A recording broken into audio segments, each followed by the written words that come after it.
The Valoran Empire had ruled the stars for 3,000 years. Their ships moved like silver ghosts through the darkness of space. Their weapons could crack planets in half. Their shields had never been broken by any weapon known to the galaxy. They were gods among the stars, and they knew it. When their scouts found Earth, they did not see a threat. They saw insects. The blue planet floated in a quiet corner of the galaxy. Its people had only just learned to leave their own world. Their ships were slow and clumsy. Their weapons were toys. The Valorans watched them for 10 years before making contact. They studied human history, human wars, human nature. They saw a species that fought itself constantly, a species that burned its own forests and poisoned its own waters, a species too stupid to unite even when facing extinction. Ambassador Tellan was sent to deliver the message. He stood before the United Earth Council in a hall made of glass and steel. His skin was pale blue. His eyes had no pupils. His voice was soft and cold. "You have two choices," he said. "Join the Empire as a labor species. Your people will work. Your world will produce. You will be fed and housed and protected. Or refuse. And we will remove you from this galaxy forever." The council members looked at each other. Some were afraid. Some were angry. But none of them spoke. Tellan smiled. It was not a kind smile. "You have 1 year to decide. We are merciful. We give you time to understand your situation." He turned and walked away. His guards followed. Their ships left Earth's orbit that same day, leaving behind only silence. The world erupted into chaos. Some nations wanted to surrender. Others wanted to fight. Protests filled the streets of every city. Governments fell and rose in the span of weeks. Fear spread like a disease. But in a hidden facility beneath the mountains of Korea, a different kind of work had already begun. Taeho Kang stood before a window that looked down into a massive hangar. He was 43 years old. His hair was turning gray at the edges. His eyes were tired but sharp. He had spent 20 years building ships that would never leave Earth's atmosphere. Now he was building something that would change everything. The ship in the hangar was ugly. There was no other word for it. It was angular and rough, made of dark metal that seemed to drink in the light. It had no curves, no grace, no beauty. It looked like a weapon, not a vessel. "They will laugh at it," said a voice behind him. Taeho did not turn around. He knew who it was. Yuna Park walked up to stand beside him. She was the captain chosen to lead Earth's defense. She was younger than Taeho, but her eyes were older. She had seen war. She had lost people. "Let them laugh," Taeho said. "Laughter is the sound of underestimation. The Council wants you to present it to the Galactic Assembly.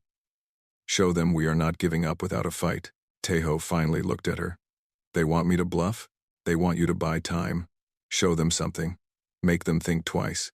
And if they do not think twice," Yuna's face did not change, "then we use it for real." 3 months later, Taeho stood in a chamber that held representatives from 100 different species. The Galactic Assembly was the heart of civilization in this part of the universe. Every major race had a seat. Every voice mattered, except humanity's.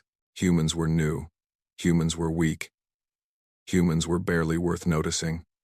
When Taeho walked to the center of the chamber, some of the delegates did not even look up. Others watched with mild curiosity, like scientists observing a strange animal.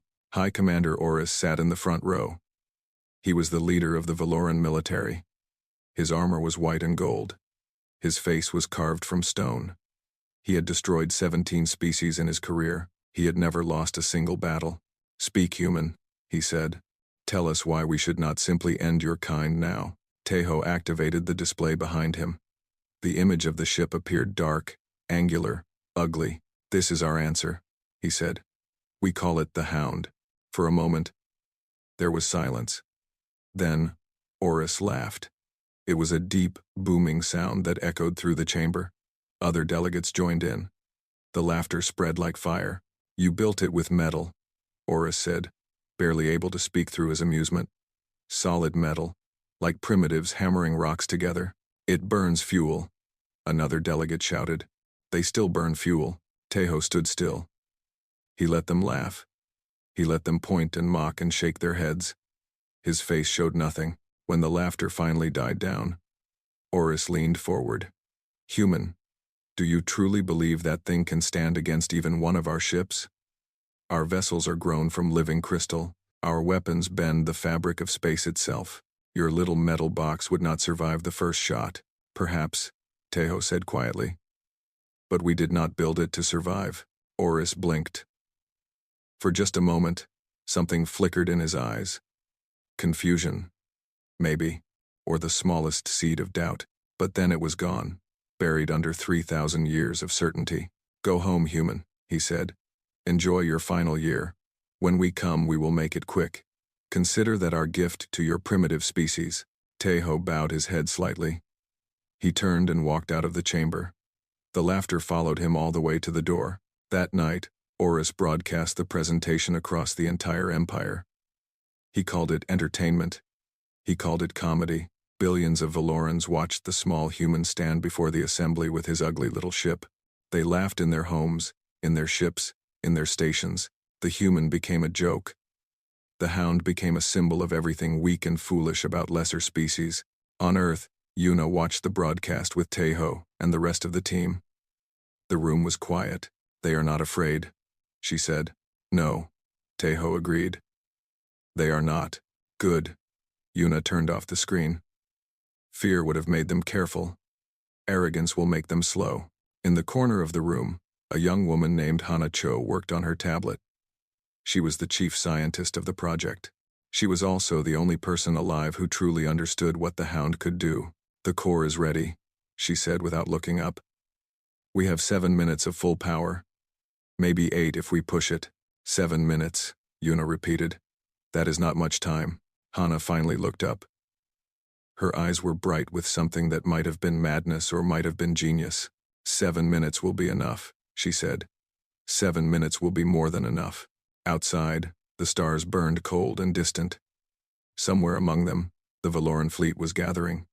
400 warships, each one a monument to 3,000 years of conquest. They had 1 year to wait. They did not hurry. They did not worry. They had forgotten what it meant to face a species with nothing left to lose. The Valoran Empire had perfected war. That was what everyone believed. Their tactics had been refined over centuries. Their weapons had been tested against dozens of species. Their soldiers trained from birth to fight and win. But Tejo Kang understood something that the Valorans did not. They had not fought a real war in over 1,000 years. He explained this to his team one night in the underground facility. The hangar lights were dim. The hound sat behind them like a sleeping beast. Around Tejo stood the best engineers, scientists, and soldiers that Earth had to offer. The Valorans conquered the galaxy, Tejo said. But they did it so completely that they forgot what true war looks like. Their battles now are ceremonies. 2 fleets meet, exchange fire according to ancient rules, and the weaker side surrenders. No one fights to the death. No one sacrifices everything. It is a game to them. Yuna stood with her arms crossed. And for us, it has never been a game. Tejo pulled up images on the display behind him. Old images. Human history. Soldiers in trenches filled with mud and blood. Cities burning under bombs. Men and women charging into certain death because the alternative was worse. We have spent our entire existence fighting. Not for glory, not for honor. For survival. Every generation, every century. We fight because if we stop, we die. They see that as weakness, said Minho Lee. He was 26 years old, the youngest pilot in the program. He had been chosen for the mission because he was the best.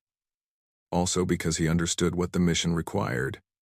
He understood that he might not come back. They see it as chaos, Tejo agreed. They look at our history and see animals tearing at each other. They do not understand that we were forging ourselves. Every war made us sharper. Every loss made us harder. Every victory taught us something new. Hanacho stepped forward. She carried a small device in her hand, a sphere no larger than a marble. It glowed faintly with blue light. This is what they truly do not understand, she said. This is the heart of the hound.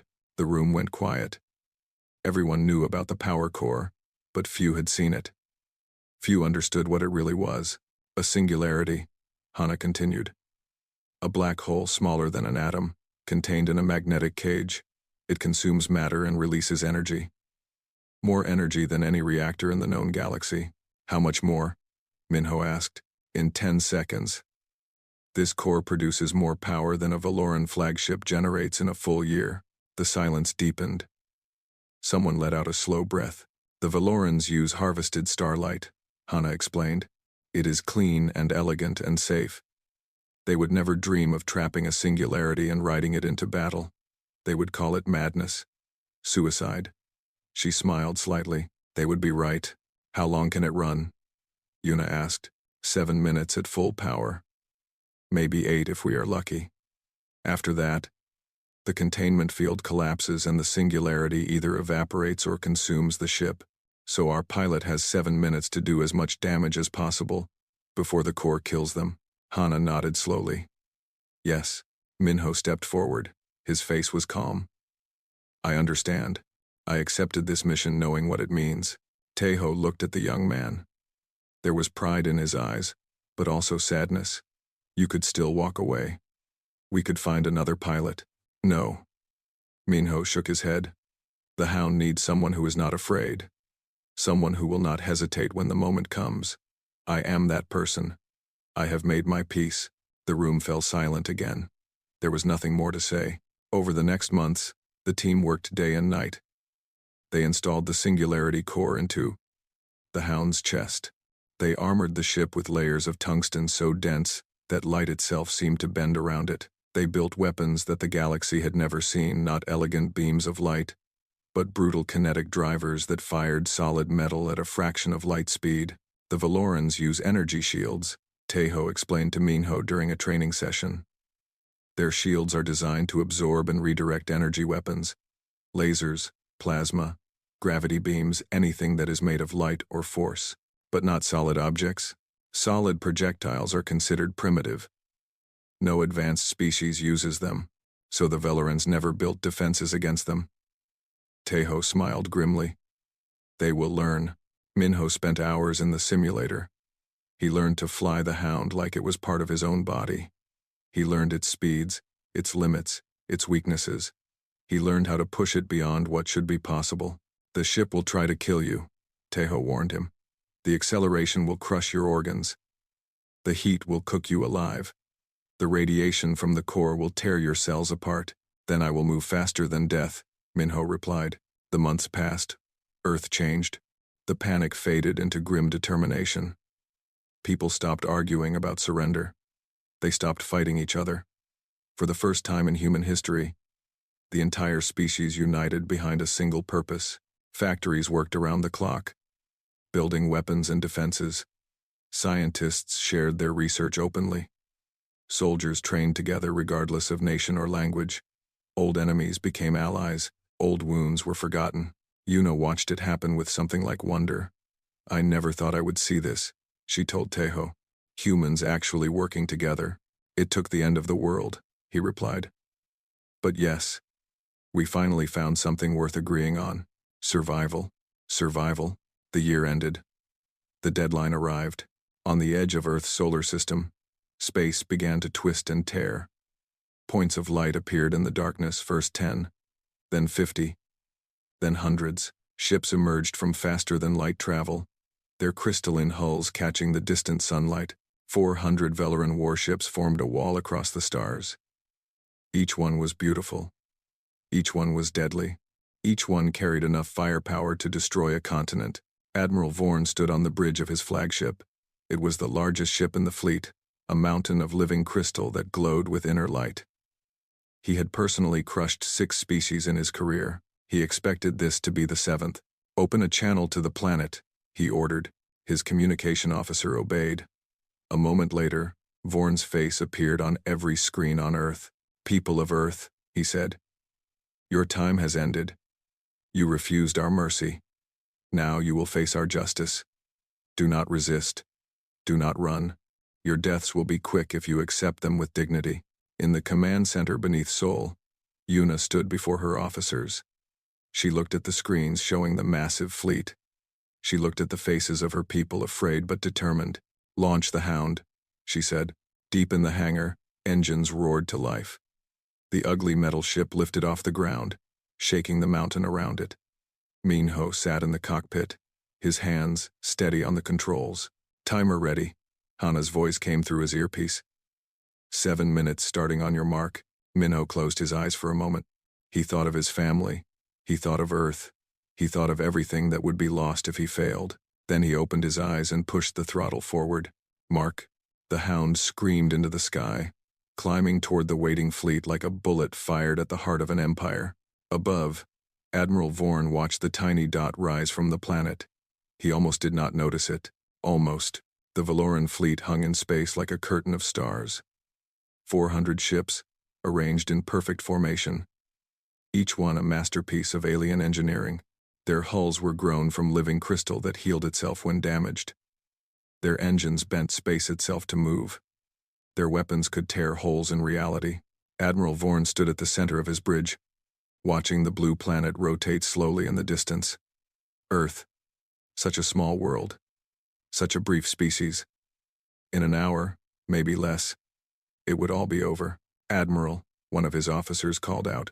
A single vessel has launched from the planet's surface. Vorn did not even turn around. Description?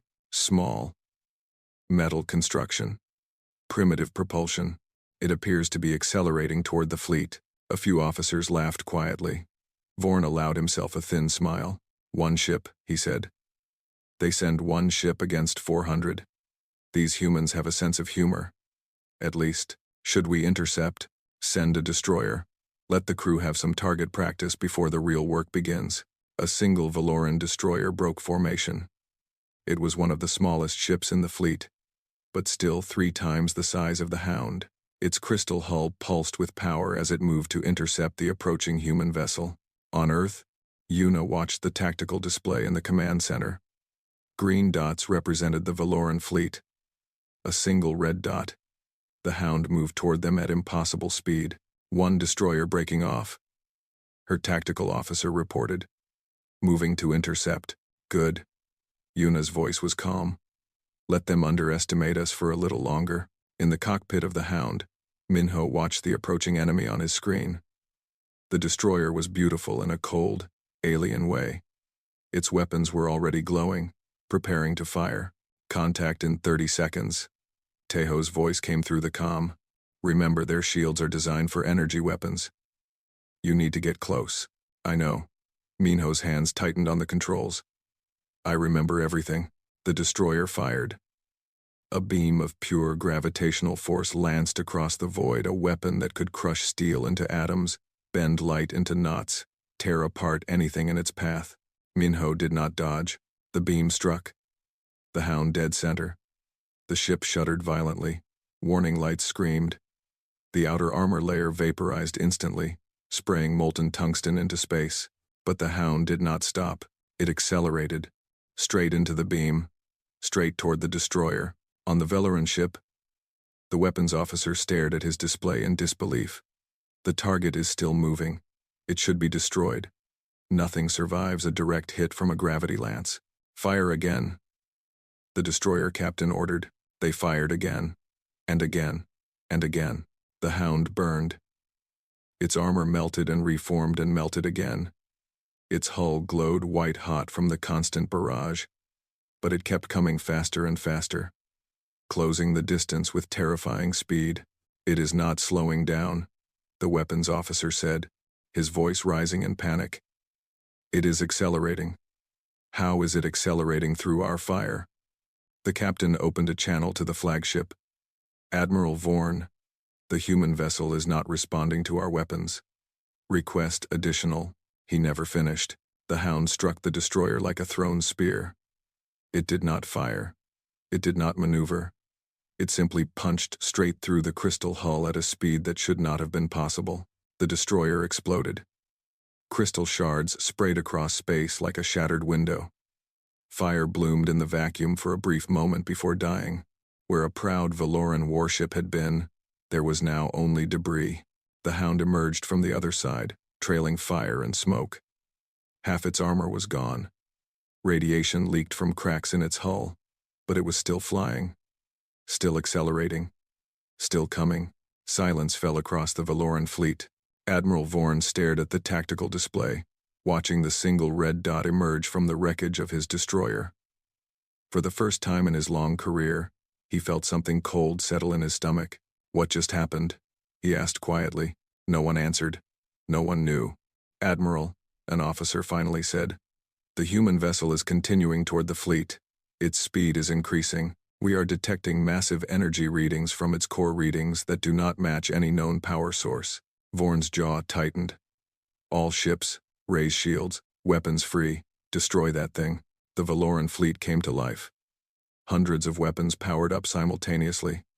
Beams of light and gravity and twisted space lanced toward the Hound from every direction. The void became a storm of fire. On Earth, the command center fell silent. Every officer watched the tactical display as the Hound disappeared into the barrage.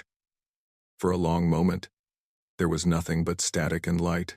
Then Minho's voice crackled through the comm. Beginning attack run. Timer at 6 minutes. 40 seconds. Yuna let out a breath she did not know she was holding. The Hound burst from the storm of weapons fire like a demon rising from hell. Its remaining armor was slag. Its hull was cracked and broken. But its weapons were online, and its pilot was still alive. Minho opened fire. The Hound's kinetic drivers roared to life, launching tungsten rods at velocities that turned solid metal into plasma on impact. These were not elegant weapons. They were not precise. They were hammers made of physics itself. The first Valoran cruiser took 3 rounds to its midsection. The shields designed to absorb energy let the physical projectiles pass through without resistance. The tungsten struck the crystal hull at 1/10 the speed of light. The ship did not just break. It vaporized. Minho was already moving, already targeting the next ship. His hands danced across the controls, pushing the Hound through maneuvers that should have killed him 10 times over. The Singularity Core screamed with power, pumping energy into engines and weapons and life support all at once. 6 minutes, Teho called out. A Valoran battleship tried to block his path. Minho flew straight at it, firing continuously. Tungsten rounds punched holes through its bow, its midsection, its engines.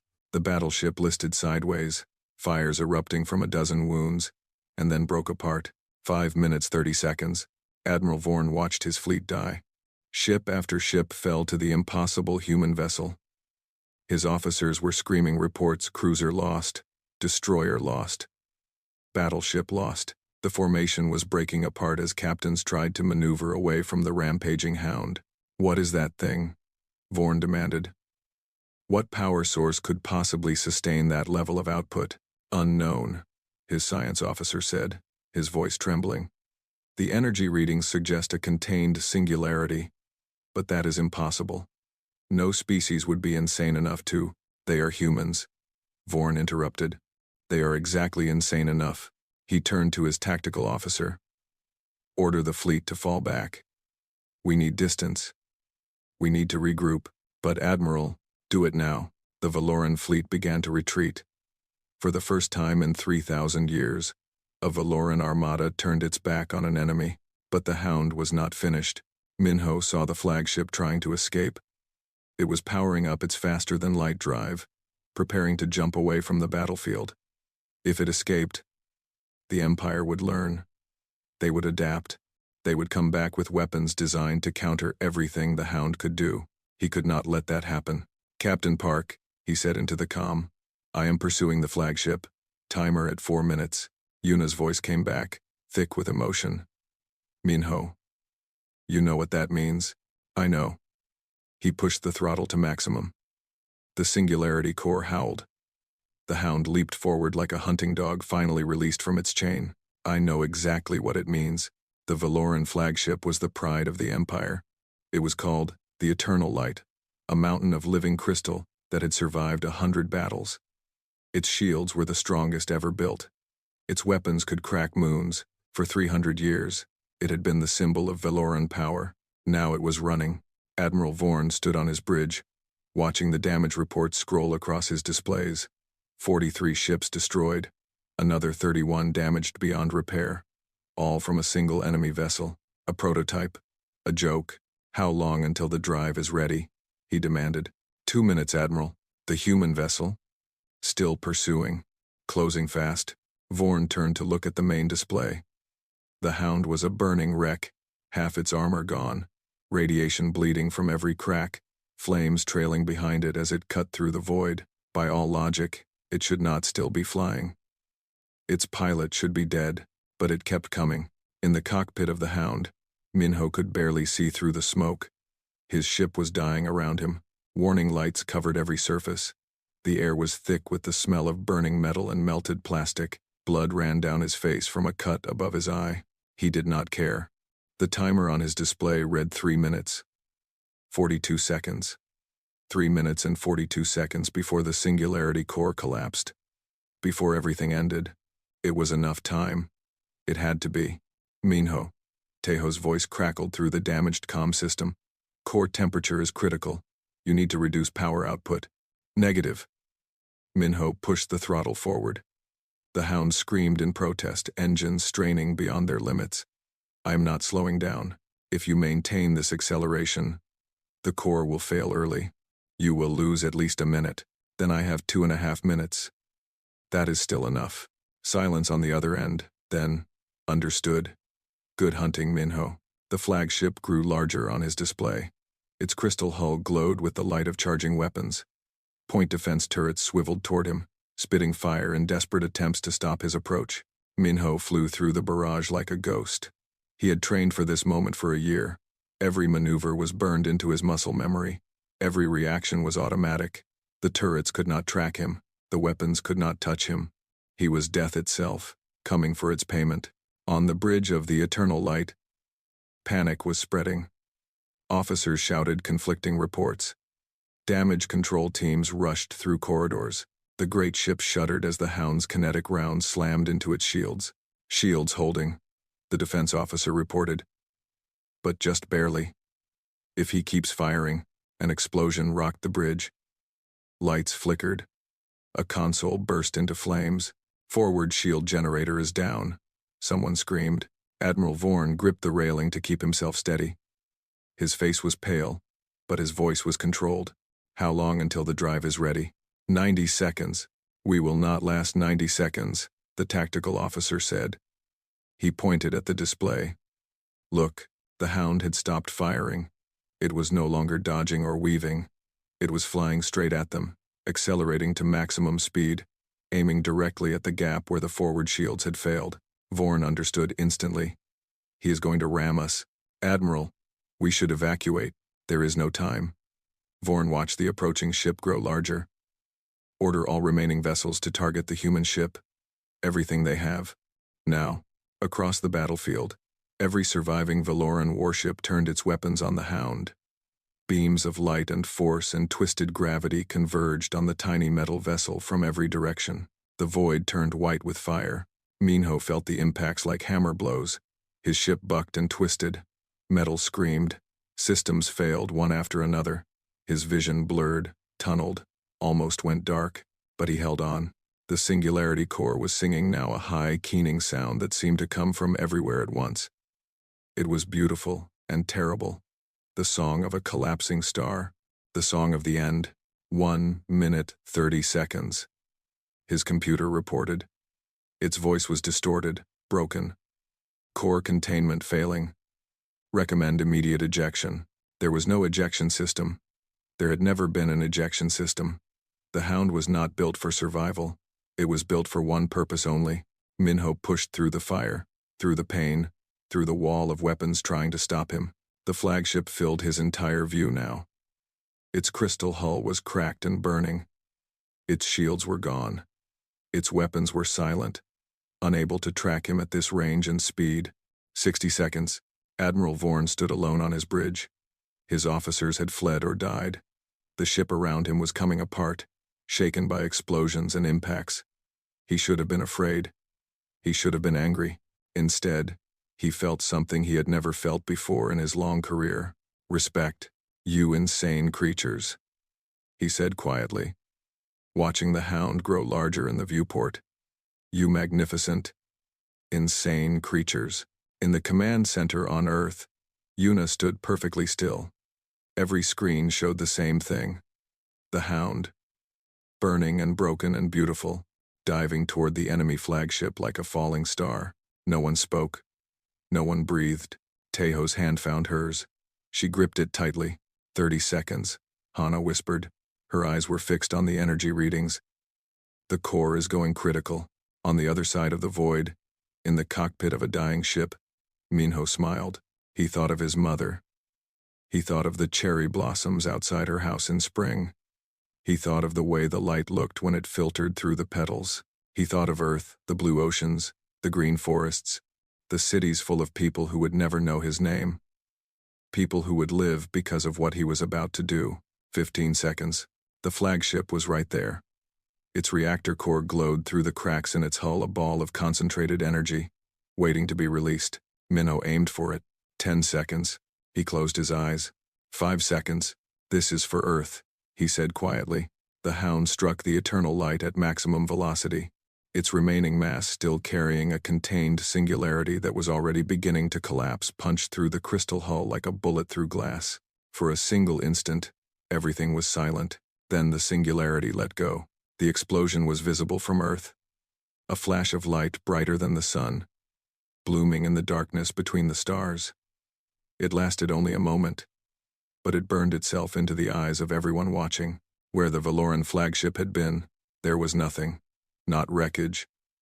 Not debris. Nothing. The singularity had consumed everything within 1,000 kilometers. Ships, crystal, fire, and the body of a young pilot from Korea who had traded his life for his world. The surviving Valoran ships, those that had not been caught in the blast, hung in space, unable to move, unable to think, unable to understand what had just happened. Their fleet was broken. Their flagship was gone. Their admiral was dead, and somewhere far below, on a small blue planet, humanity was still alive. In the command center, Yuna sank into her chair. Tears ran down her face. Tejo stood beside her, his own eyes wet. On every screen, a single message appeared, transmitted from the Hound in its final moment, broadcast to every receiver in the solar system. It was Minho's voice, calm and clear. Remember this. Remember what we are willing to sacrifice. And remember that if you come for us again, there will be more like me. There will always be more. The transmission ended. Outside, the stars burned on, cold and distant, and eternal. But everything had changed. The galaxy watched. Every species with a receiver. Every station with a screen. Every ship with a display. They all saw the same thing. A single human vessel, crude and broken, flying into the heart of the mightiest fleet ever assembled. They saw it burn. They saw it fight. They saw it die. And they saw it win. The footage spread across the stars like wildfire. Within hours, it had reached the farthest corners of civilized space. Within days, it was being played in secret on 100 different worlds. Worlds that had bowed to the Valoran Empire. Worlds that had been conquered and crushed and forced to kneel. On those worlds, something began to change. The Valorans had ruled through fear. They had conquered so many species, destroyed so many civilizations, that no one believed resistance was possible. The Empire was eternal. The Empire was invincible. The Empire could not be defeated. But now they had proof that it could. The first rebellion started on a mining world called Thera. The workers there, thin, gray-skinned creatures who had served the Valorans for generations, stopped working. When the overseers tried to force them back to the tunnels, they fought back. They had no weapons, only tools. But they had watched the footage of the Hound, and they had learned something important. Sometimes, refusing to surrender was its own kind of victory. The rebellion spread. Thera, Kelos Prime, the stations of the Outer Belt. Species that had never spoken to each other began to coordinate. Species that had been enemies for centuries united against their common oppressor. The Empire tried to respond, but its military was broken. Admiral Vorn was dead. Their strongest fleet was scattered wreckage floating in the void near Earth. High Commander Oris was executed 3 weeks after the battle. The Valoran High Council blamed him for the disaster, for laughing at humanity's prototype, for underestimating their enemy, for sending a fleet that never came back. He died in disgrace. A warning to others who might fail the Empire, but the warnings no longer mattered. The empire was dying, and everyone knew it. Ambassador Telon disappeared. Some said he fled to the Outer Rim, hiding on a dead world where no one would find him. Others said he was dead, killed by his own people in the chaos that followed the battle. No one cared enough to look for him. On Earth, the celebrations lasted for days. People filled the streets of every city, crying and laughing and holding each other. They had survived. Against all odds, against all reason, they had survived. But in the underground facility beneath Korea, there was no celebration, only silence and grief, and the hard work of preparing for what came next. Yuna stood before the empty hangar where the Hound had been built. The lights were dim. The tools were still scattered where the engineers had left them. It felt like a tomb. Taeho found her there, hours later. He stood beside her without speaking. There was nothing to say. He was 26 years old. Yuna finally said. Her voice was quiet, rough with exhaustion and tears. He had his whole life ahead of him. He chose this, Taeho said gently. He understood what it meant, and he chose it anyway. Does that make it better? No. Taeho shook his head. But it makes it mean something. They stood together in the darkness for a long time. 3 months later, Taeho addressed the new Galactic Council. The Valoran Empire was gone, replaced by a fragile alliance of freed species. Humanity had been invited to join not as servants, not as conquered subjects, but as equals. Taeho stood in the same chamber where he had been laughed at. The same seats were filled with the same species. But now, no one was laughing. A year ago, I showed you our prototype, he said. You called it primitive. You called it a joke. You said we were insects, playing at war while the real powers of the galaxy looked on with amusement. He paused, letting the silence stretch. You were wrong. The chamber was utterly still. We are not primitive, Taeho continued. We are survivors. We have spent our entire existence fighting each other, fighting our environment, fighting for every single day of existence. That is not weakness. That is strength. He looked around the room, meeting the eyes of delegates who had once dismissed him without a second thought. The Valorans forgot what it meant to fight for survival. They grew comfortable. They grew arrogant. They thought that war was a game, and games have rules. But we do not play games. We fight to live. We fight to protect our families, our homes, our future. And when we fight, we do not stop until the fight is over. He stepped forward, his voice growing harder. 1 ship, 1 pilot, 7 minutes. That is all it took to break the greatest fleet in galactic history. Now we have 10 ships. Soon we will have 100. 1,000. If anyone else wants to come for Earth, let them come. Let them see what happens when you push a species with nothing left to lose. The chamber remained silent. Taeho's expression softened slightly. But we do not want war. We never wanted war. We want to live in peace, to explore, to learn, to grow alongside our neighbors in this galaxy. We offer our hand in friendship to any species that wants to take it. He raised his hand, palm open. But if you reach for a weapon instead, we will show you why that is a mistake. He turned and walked away. No one tried to stop him. No one laughed. 1 year after the Battle of Earth, a memorial was built on a mountain in Korea. It stood overlooking the sea, a simple pillar of black stone with a single name carved into its surface, Minho Lee. People came from across the world to visit. They brought flowers and letters and small tokens of gratitude. They stood in the wind and looked out at the stars that Minho had died to protect. Yuna came often. Sometimes Taeho joined her, sometimes Hana. They never spoke much. They did not need to. On the first anniversary of the battle, Yuna stood alone at the memorial as the sun set. The sky was painted in shades of gold and red and purple. Below, the sea whispered against the shore. We rebuilt the Hound, she said quietly, speaking to the stone. 10 of them. Actually, they are better now. Faster. Stronger.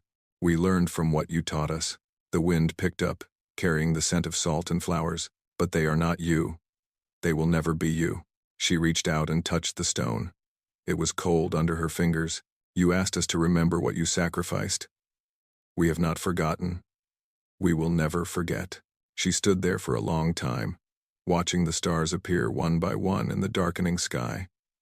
The same stars that Minho had flown through, the same stars that humanity would now explore, no longer as prey, but as equals. Far above, in orbit around Earth, a fleet of ships hung in the darkness.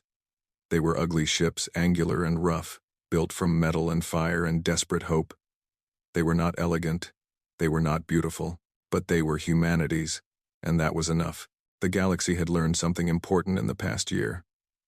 They had learned that you should never laugh at a species that refuses to give up. Never underestimate a people who will sacrifice everything for their freedom. Never mock a prototype, because you never know what it might become.